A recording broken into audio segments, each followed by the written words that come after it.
নমস্কাৰ সকলোকে পুনৰবাৰ আমাৰ এই চেনেললৈ স্বাগতম জনাইছো। আপোনালোকৰ এছএছএলসি এক্সামৰ কথা কৈ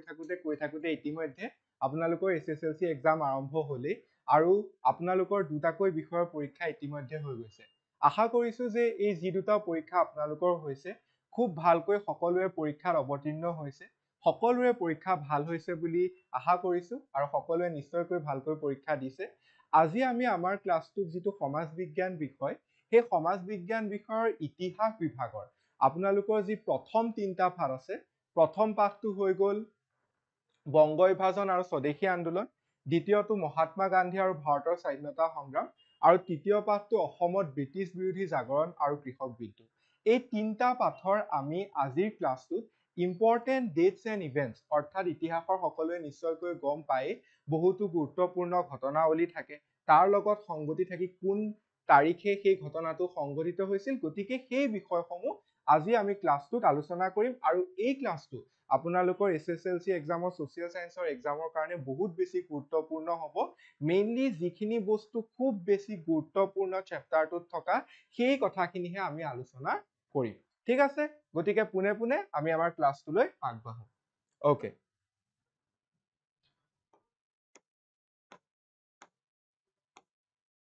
ঠিক আছে, সকলোৱে চাওক আজি আমি কি আলোচনা কৰিম। ইম্পৰ্টেণ্ট ডেটছ এণ্ড ইভেন্টছ, ইতিহাসৰ গুৰুত্বপূৰ্ণ ঘটনাসমূহ আৰু ইয়াৰ পৰ্যালোচনা। ঠিক আছে, অ'কে। এতিয়া আপোনালোকে আজি প্ৰথম পাঠটো চাওক। আপোনালোকৰ ইতিহাসৰ প্ৰথমটো পাঠ চেপ্টাৰ 1 বংগ বিভাজন 1905, 1911 আৰু স্বদেশী আন্দোলন। ঠিক আছে, এতিয়া এই পাঠটোত প্ৰথম গুৰুত্বপূৰ্ণ ঘটনা আমাক কি কৈছে চাওক। আমাক 1773 খ্ৰীষ্টাব্দৰ যিখন ৰেগুলেটিং এক্ট বা নিয়ন্ত্ৰণকাৰী আইন নামেৰে জানো সেইখনৰ কথাই পোনপ্ৰথমতে এই পাঠটোৰ লগত সংগতি ৰাখি কৈছে। কি কৈছে যে 1773 খ্ৰীষ্টাব্দত ইংলেণ্ডৰ চৰকাৰে নিয়ন্ত্ৰণকাৰী আইন যাক আমি ৰেগুলেটিং এক্ট নামেৰে জানো ইন দ্য ইয়াৰ 1773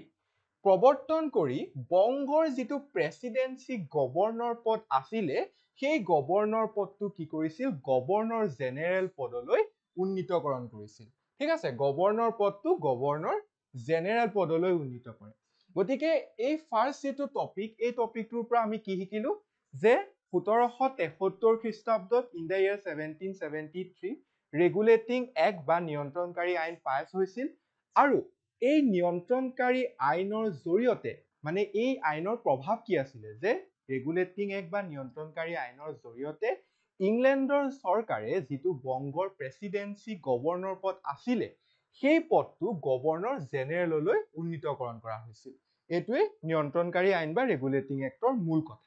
ঠিক আছে, ফাৰ্ষ্ট পইণ্টটো ডান। অ'কে, নাও চি দ্য নেক্সট পইণ্ট। দ্বিতীয় পইণ্টটো আমি চাওঁ যিটোত আমাক 1765 বা 1765 খ্ৰীষ্টাব্দত সংঘটিত হোৱা যিখন এলাহাবাদ সন্ধি যাক আমি দ্য ট্ৰিটি অফ এলাহাবাদ বুলিও জানো সেই সন্ধিখনৰ কথা কোৱা হৈছে। ঠিক আছে, অ'কে, নেক্সট এতিয়া আমি এই পইণ্টটো চাওঁ যে মোগল সম্ৰাট শ্বাহ আলম তেওঁৰ কাৰ্যকাল কিমান 1759 খ্ৰীষ্টাব্দৰ পৰা 1806 খ্ৰীষ্টাব্দলৈকে তেওঁ ৰাজত্ব কৰিছিলে বা এইখিনি সময় আমি তেওঁৰ এনেকৈও বুজিব পাৰো জন্ম আৰু মৃত্যুৰ সময়। আৰু লগতে ৰবাৰ্ট ক্লাইভৰ মাজত সম্পন্ন হোৱা যিখন এলাহাবাদ সন্ধি, মই কৈছো এইখন 1765 খ্ৰীষ্টাব্দত স্বাক্ষৰিত হৈছিল। ঠিক আছে, এলাহাবাদ সন্ধি। আৰু এই সন্ধিৰ যোগেদি ইষ্ট ইণ্ডিয়া কোম্পানীয়ে বংগৰ লগতে বিহাৰ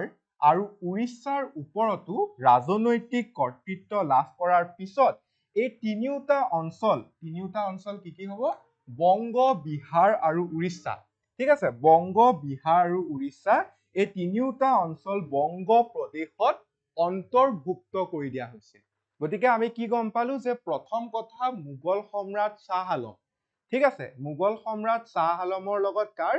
ইংৰাজ বিষয়া ৰবাৰ্ট ক্লাইভ, এওঁলোকৰ মাজতেই 1765 খ্ৰীষ্টাব্দত এলাহাবাদ সন্ধিখন স্বাক্ষৰিত হৈছিল। আৰু এই এলাহাবাদ সন্ধিখনৰ যোগেদি কি কৰা হৈছিল যে ইষ্ট ইণ্ডিয়া কোম্পানী, যি ব্ৰিটিছ ইষ্ট ইণ্ডিয়া কোম্পানী আছিলে সেই ইষ্ট ইণ্ডিয়া কোম্পানীয়ে ভাৰতবৰ্ষৰ বংগৰ লগতে বিহাৰ আৰু উৰিষ্যা এই তিনিওখন প্ৰদেশত মানে বেপাৰ বাণিজ্য কৰাৰ অনুমতি লাভ কৰিছিল সেইকাৰণে বংগ বিহাৰ আৰু উৰিষ্যা এই তিনিওখন ঠাই বা অঞ্চল বংগ প্ৰদেশত অন্তৰ্ভুক্ত কৰা হৈছিল ঠিক আছে গতিকে ৰেগুলেটিং এক্টৰ কথাটো আপোনালোকে মনত ৰাখিব আৰু 1765 খ্ৰীষ্টাব্দৰ এলাহাবাদ সন্ধি এই দুটা ইয়াৰ গুৰুত্বপূৰ্ণ কথা ওকে নেক্সট ইয়াৰ পাছত আমি 3 নম্বৰ ইম্পৰ্টেন্ট টপিকটোৰ কথা পঢ়িম আজি ফাৰ্ষ্ট চেপ্টাৰটোৰ বংগ বিভাজন আৰু স্বদেশী আন্দোলনৰ সেইটো হৈছে অসম অসম নামটোৰ মানে অসম প্ৰদেশখনৰ গঠনৰ কথা এই কথাটো মই এবাৰ আপোনালোকক 2023-2022 যিখিনি MCQ ডিসকাশন সেশন আছিলে তাতো আমি আলোচনা কৰিছিলো আকৌ এবাৰ ৰিভিজন কৰিলো ঠিক আছে কি কৈছে যে ব্ৰহ্মপুত্ৰ উপত্যকাৰ 6খন জিলা কি আছিলে গোৱালপাৰা কামৰূপ নগাঁও দৰং শিৱসাগৰ লখিমপুৰ ঠিক আছে 6খন জিলা তাৰ লগতে খাচিয়া জয়ন্তীয়া পাহাৰ নগা পাহাৰ গাৰু পাহাৰ কাছাৰ আৰু শ্ৰীহট্টক সংলগ্ন কৰি সৰ্বমুঠ এলেকা হৈছিল 54,100 বৰ্গ মাইল আৰু মুঠ জনসংখ্যা কিমান আছিলে 41,50,000 ঠিক আছে এই মুঠ জনসংখ্যাৰে সৈতে ডেটটো মনত ৰাখিব 1874 খ্ৰীষ্টাব্দৰ 7 ফেব্ৰুৱাৰী ঠিক আছে 1874 খ্ৰীষ্টাব্দৰ 7 ফেব্ৰুৱাৰী তাৰিখে অসম নামৰ প্ৰদেশখন গঠন কৰা হৈছিল আকৌ এবাৰ ৰিপিট কৰিছো যে ব্ৰহ্মপুত্ৰ উপত্যকাৰ 6খন জিলা গোৱালপাৰা কামৰূপ নগাঁও দৰং শিৱসাগৰ লখিমপুৰ তাৰ লগতে খাচিয়া জয়ন্তীয়া পাহাৰ নগা পাহাৰ গাৰু পাহাৰ আৰু কাছা আৰু শ্ৰীহট্টক সংলগ্ন কৰি সৰ্বমুঠ প্ৰায় 54,100 বৰ্গ মাইল আৰু 41,50,000 জনসংখ্যাৰে সৈতে 1874 খ্ৰীষ্টাব্দৰ 7 ফেব্ৰুৱাৰী তাৰিখে অসম নামৰ প্ৰদেশখন গঠন হয় এতিয়া এই নৱগঠিত যিখন অসম প্ৰদেশ এই প্ৰদেশখনৰ যি মুখ্য আয়ুক্ত আমি কওঁ চিফ কমিশনাৰ পদ এটা সৃষ্টি কৰি কৰ্ণেল R.H. ক্ৰিটিনছ তেওঁক কি কৰা হয় কৰ্ণেল R.H. ক্ৰিটিনছক অসম নামৰ প্ৰদেশখনৰ প্ৰশাসনৰ দায়িত্ব অৰ্পণ কৰা হৈছিল গতিকে এই নৱগঠিত প্ৰদেশখনৰ মুখ্য আয়ুক্ত কাক নিযুক্তি দিয়া হয় কৰ্ণেল R.H. ক্ৰিটিনছক তেওঁ 1874 খ্ৰীষ্টাব্দৰ পৰা 1878 খ্ৰীষ্টাব্দলৈকে আমাৰ অসমৰ মুখ্য আয়ুক্ত হিচাপে কাৰ্যনিৰ্বাহ কৰে ডান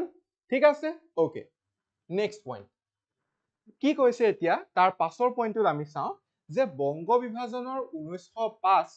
এই যেতিয়া বংগ বিভাজন হৈছিল সেই সময়ছোৱাত দুজন ইংৰাজ বিষয়াই আমি জানোৱে সেই সময়ত ভাৰতবৰ্ষৰ বংগ বিভাজন যেতিয়া 1905 খ্ৰীষ্টাব্দৰ 16 অক্টোবৰ তাৰিখে সংঘটিত হৈছিল সেই সময়খিনিত ভাৰতবৰ্ষৰ ভাইসৰয় কোন আছিল লৰ্ড নেথানিয়েল কাৰ্জন গতিকে এই বংগ বিভাজনৰ সময়ত লৰ্ড নেথানিয়েল কাৰ্জনক বিশেষভাৱে দুজন মানুহে সহায় কৰিছিল বুলি কৈছে এটো ইম্পৰ্টেন্ট হয় পৰীক্ষাত আহে যে বংগ বিভাজনত ভাৰতবৰ্ষৰ ভাইসৰয় লৰ্ড কাৰ্জনক সহায় কৰা দুজন বিষয়াৰ নাম কি আছিলে গতিকে প্ৰথমজন আছিলে মধ্য প্ৰদেশৰ মুখ্য আয়ুক্ত চিফ কমিশনাৰ এন্ড্ৰু ফ্ৰেজাৰ ঠিক আছে প্ৰথমজন কোন আছিলে মধ্য প্ৰদেশৰ মুখ্য আয়ুক্ত chief commissioner Andrew Fraser okay আৰু দ্বিতীয়জন আছিলে অসমৰ মুখ্য আয়ুক্ত চিফ কমিশনাৰ জন ব্যামফিল্ড ফুলাৰ ঠিক আছে গতিকে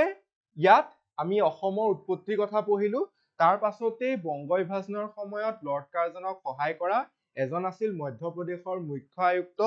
যাৰ নাম হৈছে এন্ড্ৰু ফ্ৰেজাৰ আৰু দ্বিতীয়জন অসমৰ মুখ্য আয়ুক্ত জন ব্যামফিল্ড ফুলাৰ এই দুটা নামৰ লগত R.H. ক্ৰিটিনছৰ নামটো কনফিউজ নহব R.H. ক্ৰিটিনছ আছিলে অসম উৎপত্তিৰ সময়ত মুখ্য আয়ুক্ত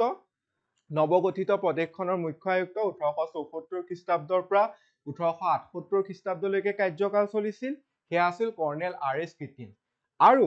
বংগ বিভাজনৰ সময়ত লৰ্ড কাৰ্জনক সহায় কৰা মধ্য প্ৰদেশৰ মুখ্য আয়ুক্ত আছিলে এন্ড্ৰু ফ্ৰেজাৰ আৰু অসমৰ সেই সময়ত বংগ বিভাজনৰ সময়ত মুখ্য আয়ুক্ত আছিলে জন ব্যামফিল্ড ফুলাৰ ঠিক আছে okay Andrew Fraser and John Bampfylde ফুলাৰ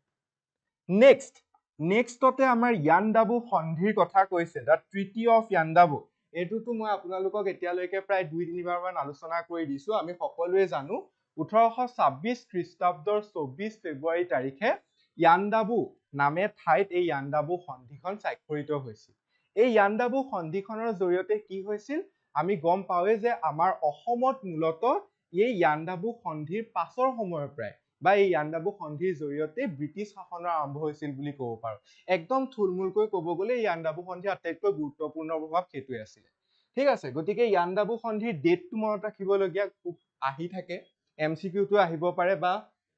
কুৱেশ্যনতো আহিব পাৰে তাৰ পাছত এইকেইটা আমি অলৰেডি ডিছকাছ কৰিলো okay we move to the next point ইয়াৰ পাছত আমি ৰিজলি পেপাৰৰ কথা পঢ়িম ৰিজলি পেপাৰখনৰ কথাও এক্সামত আহে যে 1 জুন 1903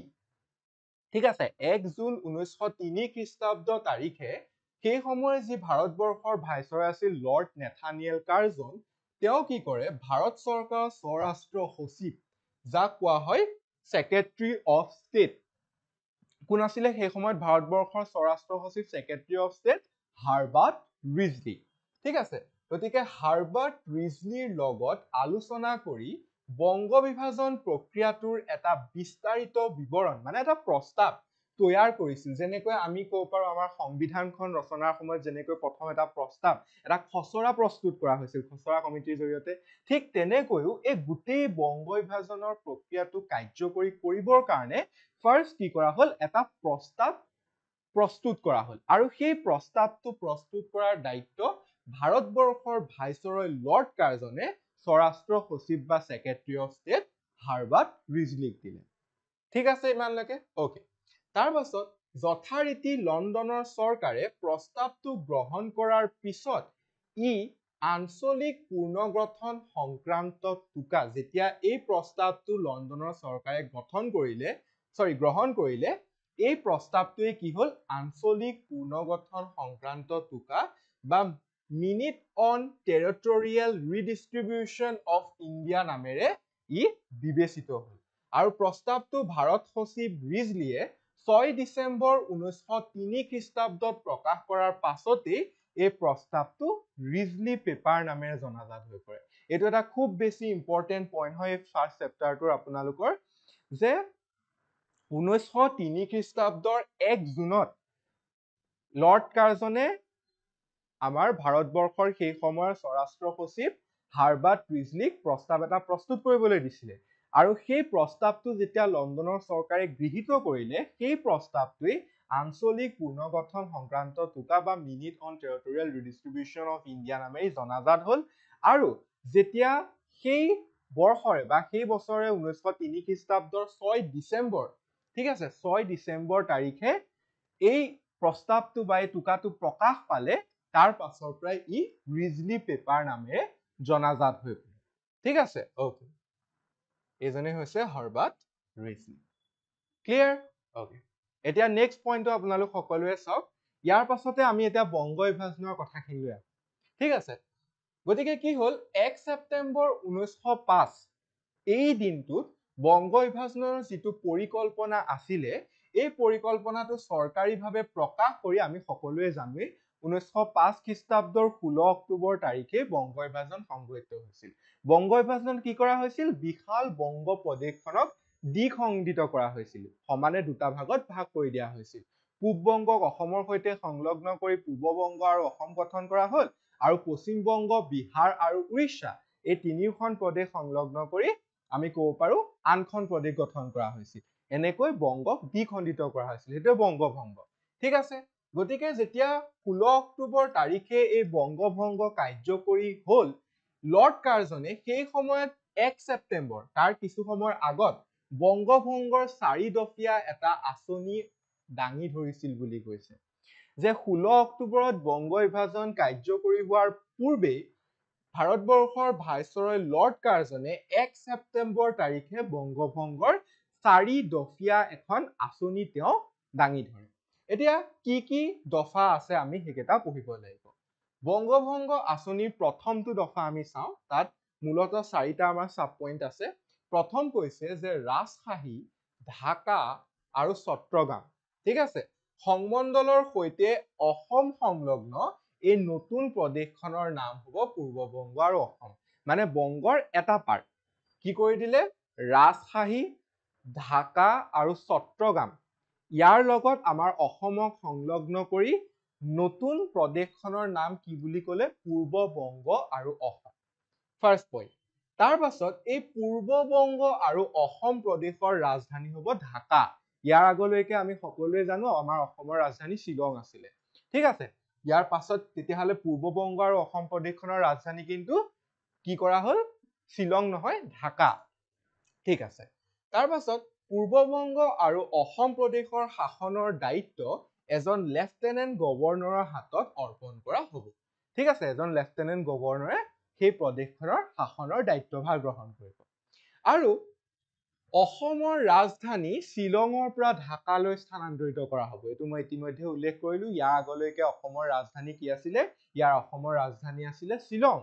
কিন্তু পূৰ্ববংগ আৰু অসম প্ৰদেশখন গঠন হোৱাৰ লগে লগে অসমৰ ৰাজধানী শ্বিলঙৰ পৰা ঢাকালৈ স্থানান্তৰিত কৰা হ'ব এই চাৰিটা পইণ্ট প্ৰথম দফাটোত আছে ঠিক আছে এতিয়া আমি দ্বিতীয় দফাটো আলোচনা কৰিম ওকে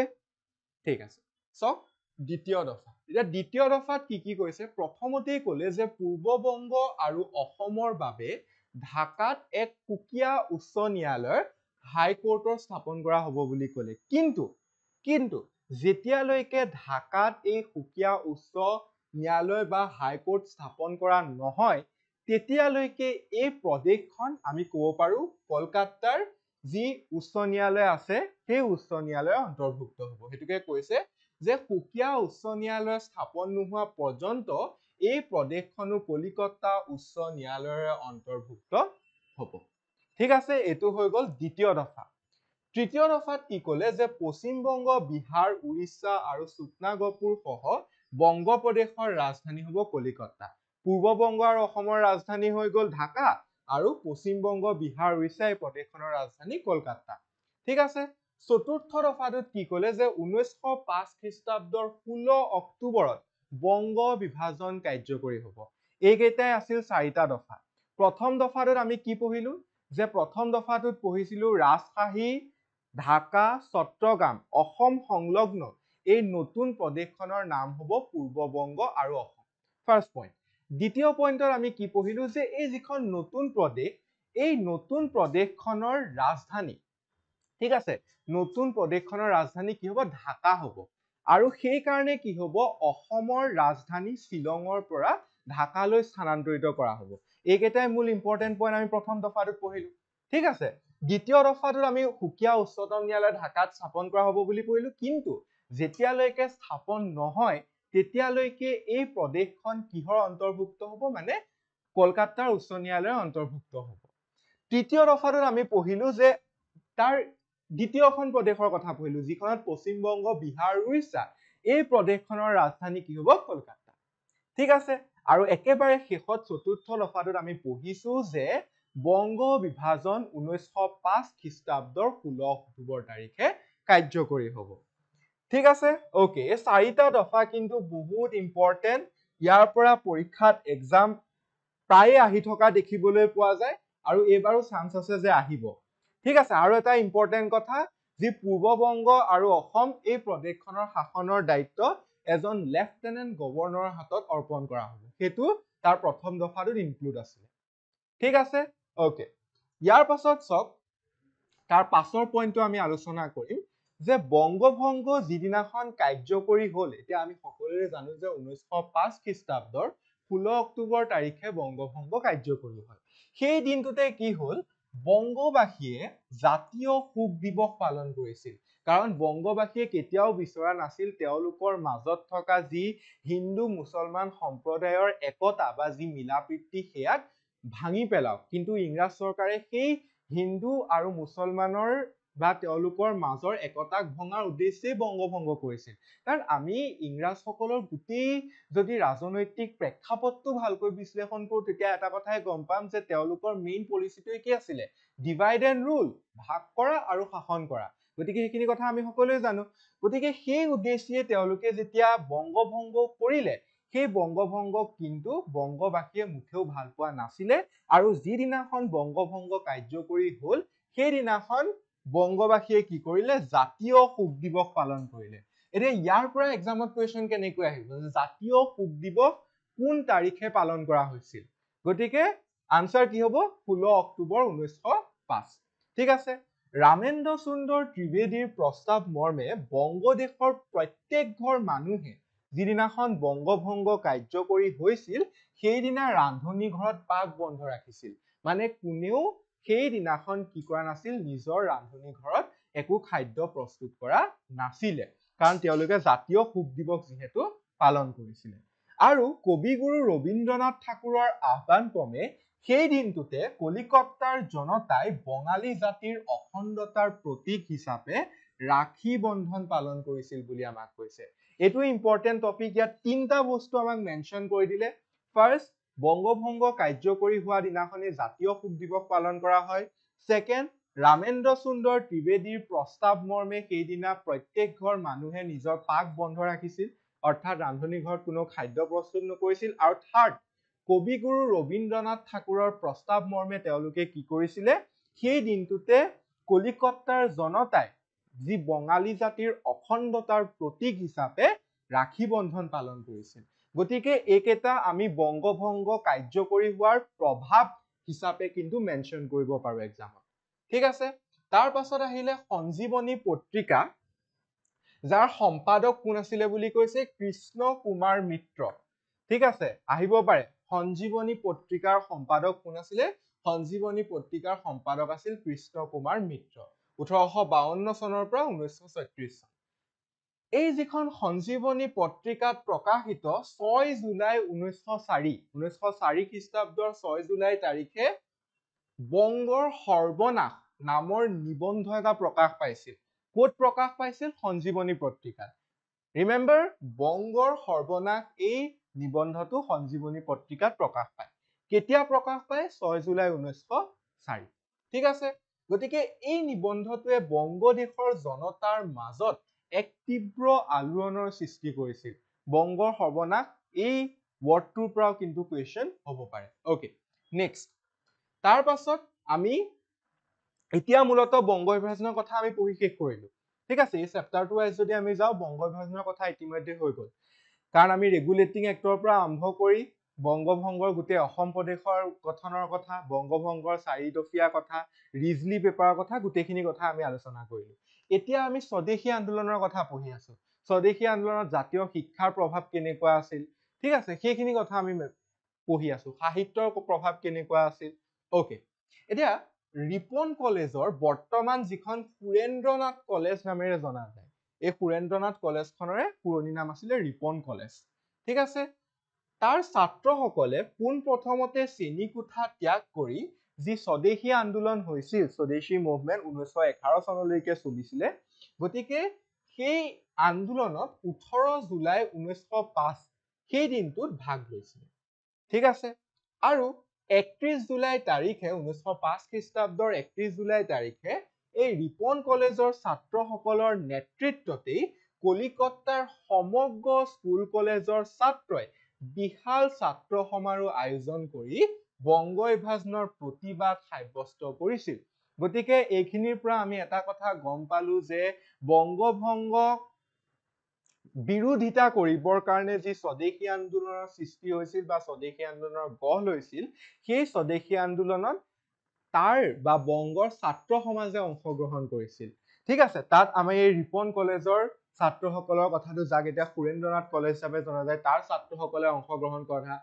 তেওঁলোকে মুখ্য ভূমিকা বা মূল নেতৃত্ব গ্ৰহণ কৰা এইখিনি কথা আমি আলোচনা কৰিছো এতিয়া ওকে নেক্সট তাৰ পাছৰ পইণ্টটো আমি চাওঁ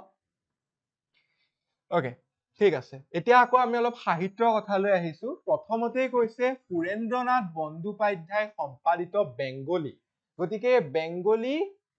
আমি ক'ব পাৰো আলোচনীখন কোনে সম্পাদনা কৰিছিল সুৰেন্দ্ৰনাথ বন্দ্যোপাধ্যায় ঠিক আছে কৃষ্ণ কুমাৰ মিত্ৰৰ সঞ্জীৱনী এইটো এটা কুৱেশ্যন আহিছিলে প্ৰিভিয়াছ ইয়াৰ এক্সামত কুৱেশ্যন আহি গৈছে যে সঞ্জীৱনী পত্ৰিকাখনৰ সম্পাদক কোন আছিল গতিকে সঞ্জীৱনী পত্ৰিকাখনে কোনে সম্পাদনা কৰিছিল কৃষ্ণ কুমাৰ মিত্ৰ ঠিক আছে তাৰ পাছত 1904 কালী প্ৰসন্ন কাব্য বিশাৰদ আৰু যোগেন্দ্ৰনাথ বিদ্যাভূষণৰ হিতবাদী ঠিক আছে তাৰ পাছত ভূপেন্দ্ৰনাথ দত্তৰ যুগান্তৰ এইটো এটা এক্সামত কুৱেশ্যন আহিছিলে যে যুগান্তৰ আলোচনীখনৰ সম্পাদক কোন আছিল ভূপেন্দ্ৰনাথ দত্ত ঠিক আছে, ইয়াৰ পৰা কিন্তু এটা কুৱেশ্যন অহাৰ চান্স আছে, কাৰণ ইমান কেইখন আমাৰ আলোচনী পত্ৰিকাৰ কথা দিয়া হৈছে, গতিকে যিকোনো এখনৰ সম্পাদক বা নামটো দি দিব পাৰে যে কৃষ্ণ কুমাৰ মিত্ৰই সম্পাদনা কৰা আলোচনীখনৰ নাম কি আছিল, তেতিয়া আমি সঞ্জীৱনীটোত কাৰেক্ট আনসাৰ হ'ব। ঠিক আছে, ঠিক তেনেকৈ এনেকৈ আহিব পাৰে যে ভূপেন্দ্ৰনাথ দত্তৰ সম্পাদনা কৰা পুথিখন কি আছিল, আনসাৰ কি হ'ব, যুগান্তৰ। বুজি পাইছে সকলোৱে? অকে, তাৰ পাছত আহিলে ব্ৰহ্মবান্ধৱ উপাধ্যায়ৰ সন্ধ্যা, সতীশ চন্দ্ৰ মুখোপাধ্যায়ৰ দি ডন,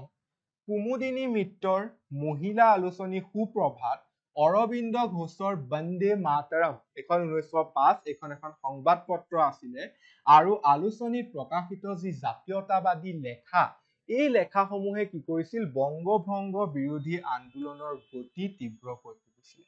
গতিকে আমি ৰিপন কলেজৰ পাছতে সাহিত্যৰ কথালৈ আহি পালো। সাহিত্যৰ কথাত মূলতঃ সুৰেন্দ্ৰনাথ বন্দ্যোপাধ্যায়ৰ বেংগলীখনৰ কথা আপোনালোকে মনত ৰাখিব, কৃষ্ণ কুমাৰ মিত্ৰৰ সঞ্জীৱনী, ভূপেন্দ্ৰনাথ দত্তৰ যি যুগান্তৰ, ব্ৰহ্মবান্ধৱ উপাধ্যায়ৰ সন্ধ্যা, সতীশ চন্দ্ৰ মুখোপাধ্যায়ৰ দি ডন, কুমুদিনী মিত্ৰৰ মহিলা আলোচনী সুপ্ৰভাত, আৰু এখন বহুত ইম্পৰ্টেণ্ট অৰবিন্দ ঘোষৰ যিখন 1905 খ্ৰীষ্টাব্দৰ সংবাদ পত্ৰ বন্দে মাতৰম, এইখনো এক্সামত আহিব পাৰে এইখনৰ কথা, গতিকে মনত ৰাখিব, অৰবিন্দ ঘোষৰ বন্দে মাতৰম 1905 খ্ৰীষ্টাব্দ। আৰু এই সংবাদ পত্ৰ আৰু আলোচনীত প্ৰকাশিত যিবিলাক জাতীয়তাবাদী লেখা, সেই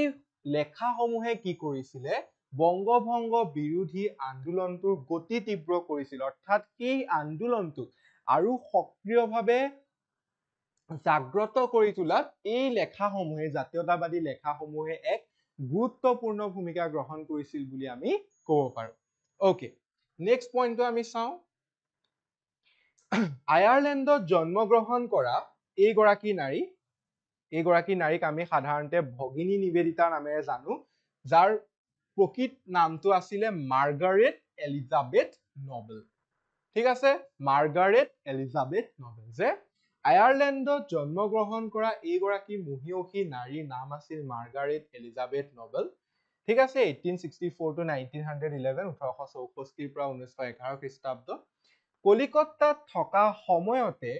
তেওঁ young men's Hindu union, Vivekananda society, dawn society আৰু অনুশীলন সমিতিৰ সৈতে প্ৰত্যক্ষভাৱে জড়িত হৈছিল। এতিয়া ইয়াত মূলতঃ দুটা কাৰণে এই পইণ্টটো ইনক্লুড কৰা হৈছে। ফাৰ্ষ্ট পইণ্টটো কি, যে স্বদেশী আন্দোলনত যেতিয়া আমি জাতীয় শিক্ষাৰ কথা পঢ়ি আছো, আমি সাহিত্যৰ কথা, জাতীয় সাহিত্যৰ কথা পঢ়ি আছো, ঠিক তেনেকৈ আমি এটা পইণ্ট আপোনালোকৰ আছে, এটা কথা য'ত আমি স্বদেশী আন্দোলনত নাৰীৰ ভূমিকা বা মহিলাৰ ভূমিকা হিচাপে পঢ়িছো। গতিকে সেই গোটেই স্বদেশী আন্দোলনৰ নাৰীৰ ভূমিকা যেতিয়া আমি উল্লেখ কৰিম, নাৰীৰ ভূমিকাৰ কথা লিখিবলৈ ল'ম, তাত আপোনালোকে এই বিষয়টো নিশ্চয়কৈ অন্তৰ্ভুক্ত কৰিব। ঠিক আছে, আয়াৰলেণ্ডত জন্মগ্ৰহণ কৰা যিগৰাকী নাৰী,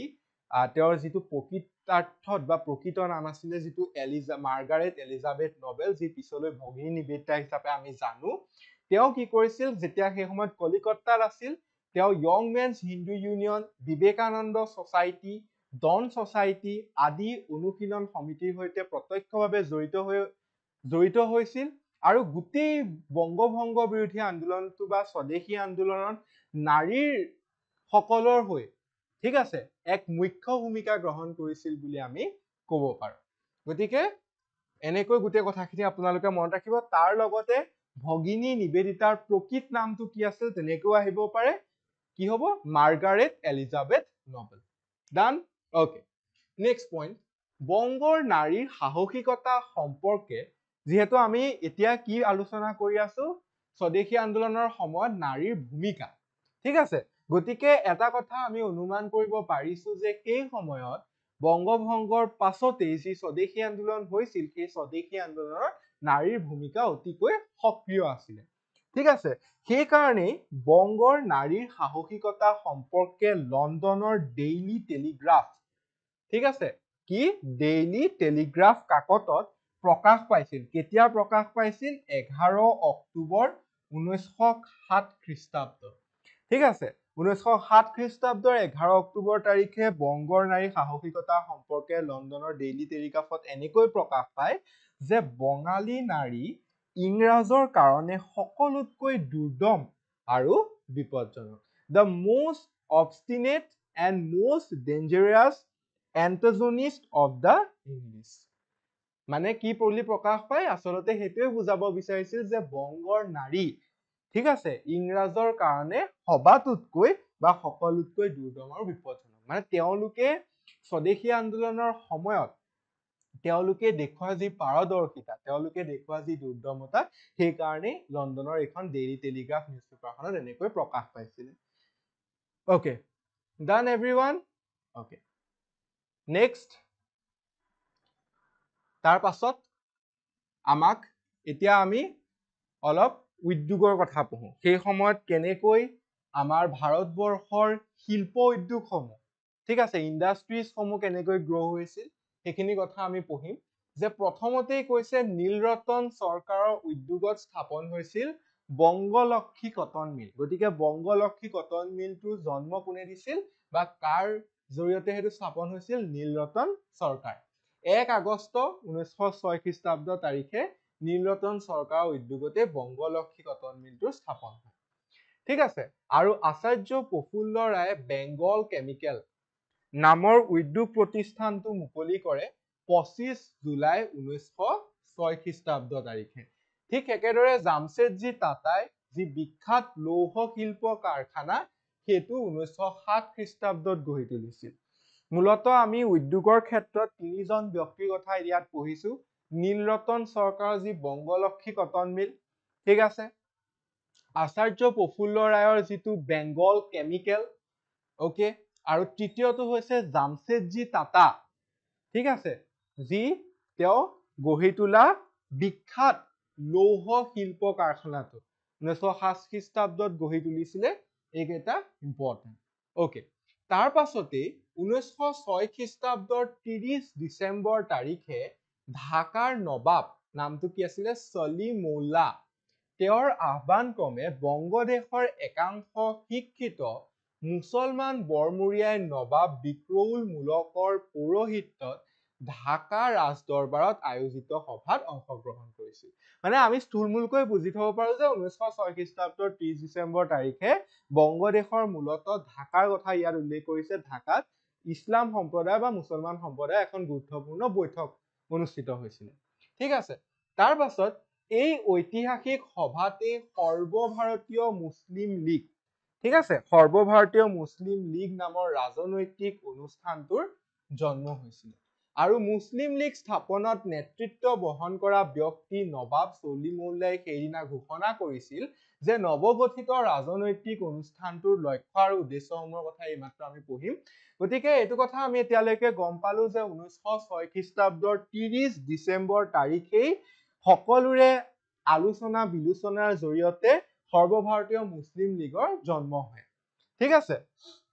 ই এটা ৰাজনৈতিক অনুষ্ঠান আছিলে। অকে, গতিকে এতিয়া এই সৰ্বভাৰতীয় মুছলিম লীগৰ লক্ষ্য আৰু উদ্দেশ্যসমূহৰ কথা আমি অলপ আলোচনা কৰি লওঁ। প্ৰথমটো কৈছে নম্বৰ 1 যে ব্ৰিটিছ চৰকাৰৰ প্ৰতি মুছলমান ৰাইজৰ মনত আনুগত্যৰ প্ৰসাৰ ঘটোৱা। যাতে ব্ৰিটিছ চৰকাৰ কি হয়, মুছলমান সকলৰ প্ৰতি তেওঁলোকে যিটো আনুগত্য ভাৱ দেখুৱায়, তাৰ প্ৰথম লক্ষ্য সেইটোৱে আছিলে সৰ্বভাৰতীয় মুছলিম লীগৰ। দ্বিতীয়টো আছিলে ব্ৰিটিছ চৰকাৰক মুছলমান ৰাইজৰ ৰাজনৈতিক অধিকাৰ আৰু স্বাৰ্থৰ প্ৰতি সদা সচেতন কৰি ৰখা। তেওঁলোকৰ অধিকাৰসমূহৰ কথা, তেওঁলোকৰ স্বাৰ্থসমূহৰ কথা যাতে সৰ্বভাৰতীয় মুছলিম লীগে ব্ৰিটিছ চৰকাৰক সচেতন কৰি ৰাখিব পাৰে, ঠিক আছে। তৃতীয়তে মুছলমান ৰাইজৰ মনৰ পৰা ভয়, সন্তাস, বিদ্বেষ ভাৱৰ অন্ত পেলাই সকলোৰে মাজত একতাৰ ভাৱ গঢ়ি তোলা। সকলো মুছলমান সম্প্ৰদায়ৰ লোক যাতে মিলা প্ৰীতিৰে থাকে, সেইটো সৰ্বভাৰতীয় মুছলিম লীগৰ উদ্দেশ্য আছিলে। বংগ বিভাজনৰ ফলস্বৰূপে যি 7 বছৰীয়া স্বদেশী আন্দোলন হৈছিল, প্ৰায় 1905 খ্ৰীষ্টাব্দতে আৰম্ভ হৈ 1911 খ্ৰীষ্টাব্দলৈকে চলিছিল। গতিকে এই স্বদেশী আন্দোলনত ইংৰাজ চৰকাৰ বংগ একত্ৰীকৰণ কৰিবলৈ বাধ্য হৈছিল। এইটো আমি ইম্পৰ্টেণ্ট, ইয়াৰ পাছতে কি কৈছে, এই তিনিটা হৈ গ'ল, এই যি তিনিটা পঢ়িলো এইকেইটা হৈ গ'ল যি আমি সৰ্বভাৰতীয় মুছলিম লীগৰ কথা পঢ়ি আছো সৰ্বভাৰতীয় মুছলিম লীগৰ লক্ষ্য আৰু উদ্দেশ্য বুলি আমি ক'ব পাৰো একেটা ঠিক আছে তাৰ পাছতেই কি হ'ল যে বংগ বিভাজনৰ যি প্ৰায় 7 বছৰীয়া যি স্বদেশী আন্দোলনৰ প্ৰেক্ষাপট সেই তাৰ ফলশ্ৰুতিতে কি হৈছিল অৱশেষত 1911 খ্ৰীষ্টাব্দত গৈ পেলাই ইংৰাজ চৰকাৰে পুনৰ যি বংগক দ্বিখণ্ডিতকৰণ কৰিছিল বংগক বিভাজন কৰিছিল 1911 খ্ৰীষ্টাব্দত পুনৰ এই আন্দোলনটো আমি সফল হ'ল বুলিয়ে ক'ব পাৰো কাৰণ পুনৰ কি কৰি দিয়া হৈছিল বংগক একত্ৰীকৰণ কৰা হৈছিল ঠিক আছে এইটো হৈ গ'ল তাৰ পাছত কি কৈছে লালা লাজপত ৰায় বাল গংগাধৰ তিলক আৰু বিপিন চন্দ্ৰ পাল এইকেইটাৰ পৰা এটা এমচিকিউ আহিছিলে প্ৰিভিয়াছ ইয়াৰ কুৱেশ্যন পেপাৰত যে লাল বাল পাল মানে কোন আমাক ক্ৰনলজিক্যাল অৰ্ডাৰত সজাব দিছিলে গতিকে লাল মানে হৈছে লালা লাজপত ৰায় বাল মানে হৈছে বাল গংগাধৰ তিলক আৰু পাল মানে হৈছে বিপিন চন্দ্ৰ পাল এই তিনিজন ব্যক্তিক একেলগে আমি লাল বাল আৰু পাল বুলি কওঁ ঠিক আছে তাৰ পাছত গোপাল কৃষ্ণ গোখলে পোনপ্ৰথমতে নাইটহুড উপাধি ব্ৰিটিছ চৰকাৰক ঘূৰাই দিছিল ঠিক আছে এইটো আমি ক'ব পাৰো বংগভংগৰ এক ফলাফল ঠিক আছে বংগভংগৰ ফলাফল হিচাপে গোপাল কৃষ্ণ গোখলে ব্ৰিটিছ চৰকাৰে তেওঁক দিয়া যিটো নাইটহুড উপাধি সেই উপাধিটো তেওঁ পুনৰ ব্ৰিটিছ চৰকাৰক ঘূৰাই দিছিল উপাধিটোৰ নামটো মনত ৰাখিব নাইটহুড ডান